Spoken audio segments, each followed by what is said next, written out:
We sit and talk, I see your crying eyes turning red through the day. I share my mind with no censorship, hanging all out to dry. The teardrops hanging from your upper lip, clinging on, afraid to fly. And I wait for the night. Hill End Historic Site, Glendora Campground.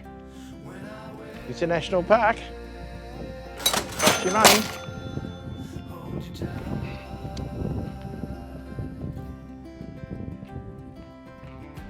Information board. Tell you all about some of the stuff you can look at around the Hill End region. How to pay, all that kind of stuff. And the layout of the campground.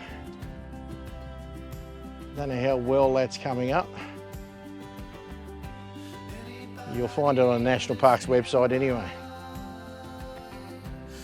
Well, g'day everybody. Steve from Mud Ducks Touring Australia with another spotlight on campgrounds. As you can see, we're at the Glendora Campground. It's just outside of Hill End. See, it looks a bit big, but anyway, we'll have a look at it. Tent sites one way, camper trailer sites another way. And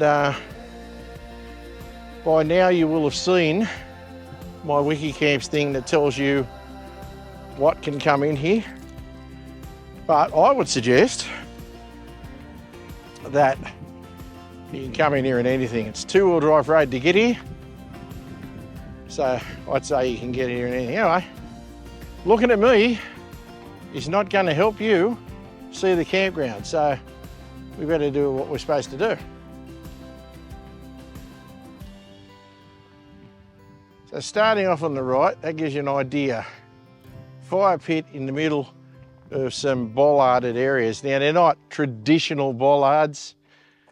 They are mostly cut timber style.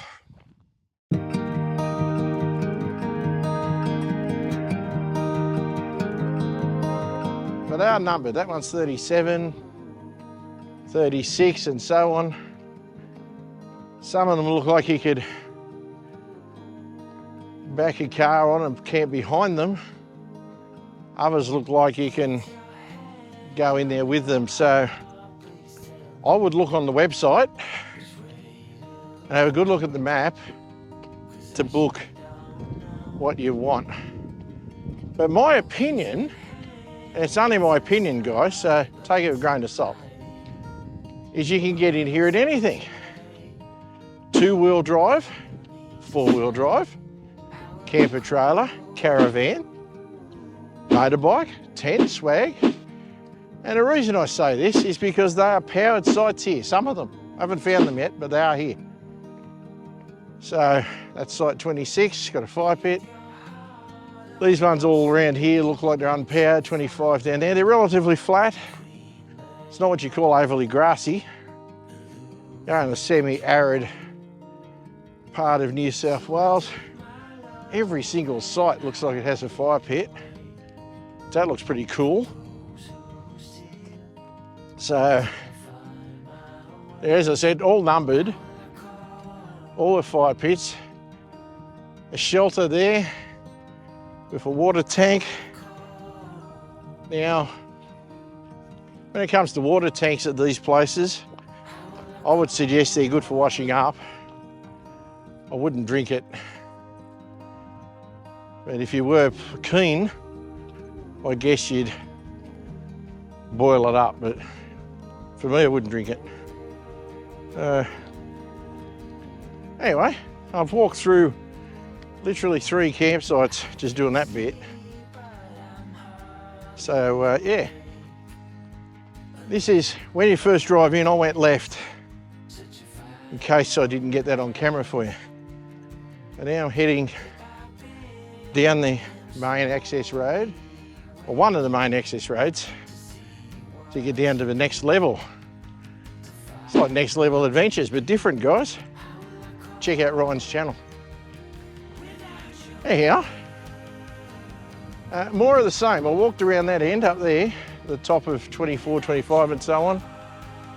So there's a shortcut down through here. So forgive my laziness, but I'm going to take the shortcut rather than walk all the way around. Now there's two reasons for that. One, I'm a fat, unfit fella, as you know.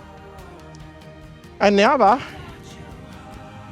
is, well, that's pretty well it. I'm just slack that way, so I'm sorry, guys.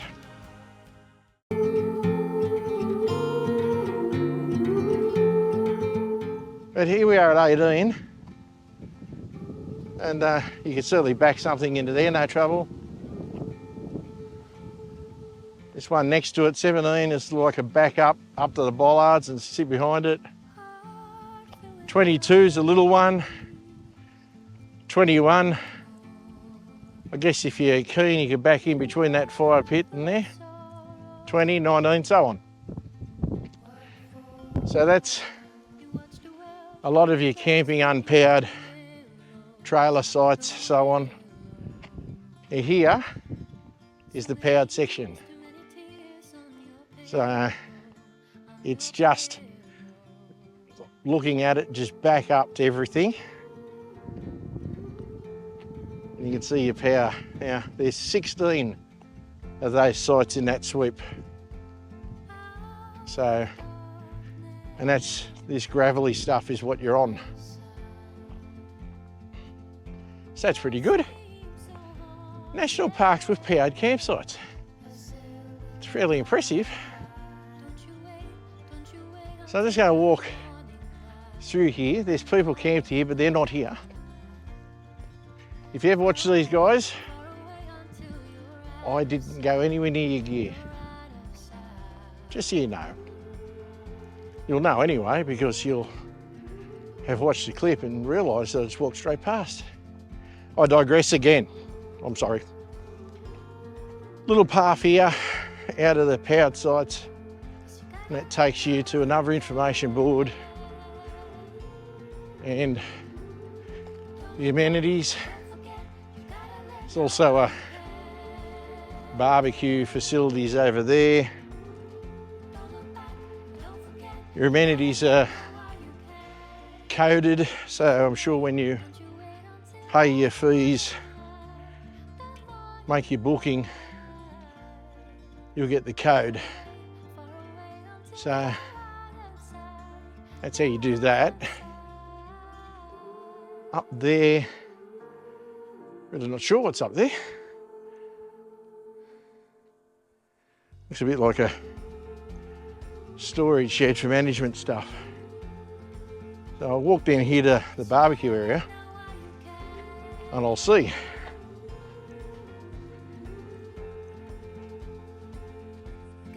Yeah, it's literally just a bit of a shed. So not much to show you there. And that's just how that is. So I assume when parks are here, they park things in there or whatever. So walking back out of the amenities area, we continue along this way. Not sure what the board is here. There's more tanks. So I'll say the same thing about tanks as previously. Gain risk, guys.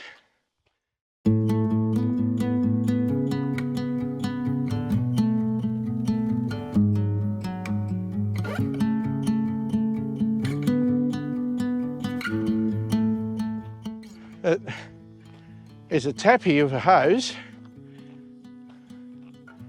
So what is this? This could be a dump point for the caravanners. It is. It's a dump point. So that's pretty good.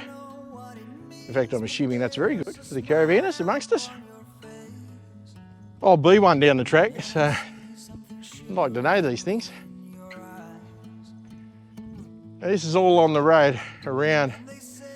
Now, to get from there it looks like there's another exit way at the other end, so you'd be driving right around.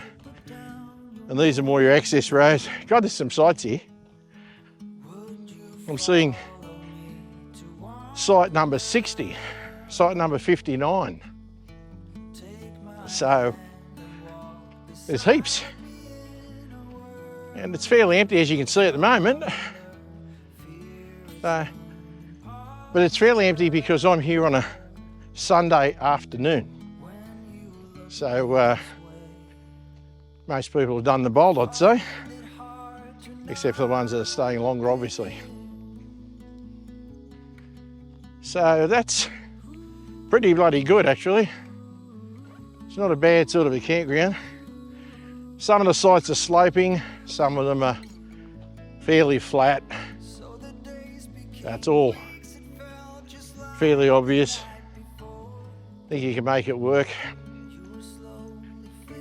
So yeah, I'm walking back up the hill now. There's 2 entry gates to this. This is the other one.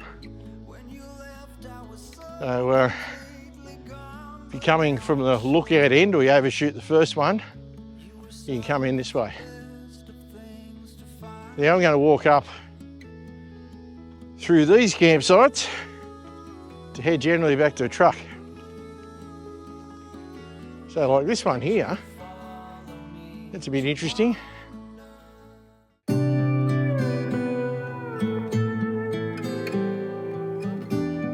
I'm just looking out from the back of the campsites, guys. It's, yeah, some interesting configurations. But I'm fairly confident that you can do whatever you need to do to get a camp that suits you in this campground. There's certainly plenty of them. It's big enough. It's bigger than the one in town. So, look at your campgrounds in the area. Have a look at them both. Anyhow, that's it for now. Back to me. Look at me. So I hope you found this video of use. If you did like it, put a like on it. Really helps the channel. If you're new here, consider subscribing. If you do subscribe, I'm getting in the shade, guys, sorry. It's bloody stinking hot. If you do subscribe, click the notification bell. You'll know when a new clip comes up. To the old hands, as always, thanks for taking the time out of your day to watch one of my clips. If you'd like to support the channel, you can support the channel by either becoming a member on YouTube and the join button down below, or maybe get some of my merch on the website. T-shirts coming this year. At the moment, stickers and patches, that's about it. If you join as a YouTube member, you get early access to the videos. So that's about all I can tell you, guys. I've rabbited on enough. Thanks again. Just get out there, enjoy the bush, places like this. As I said, no point telling you too much about the attractions. There's heaps of them around Hill End, so check out the Hill End region for attractions. We'll see you on the next one, guys. All the best. Cheers from Steve and Kaz at Mud Ducks Touring Australia. We'll see you on the next one. Take care, guys.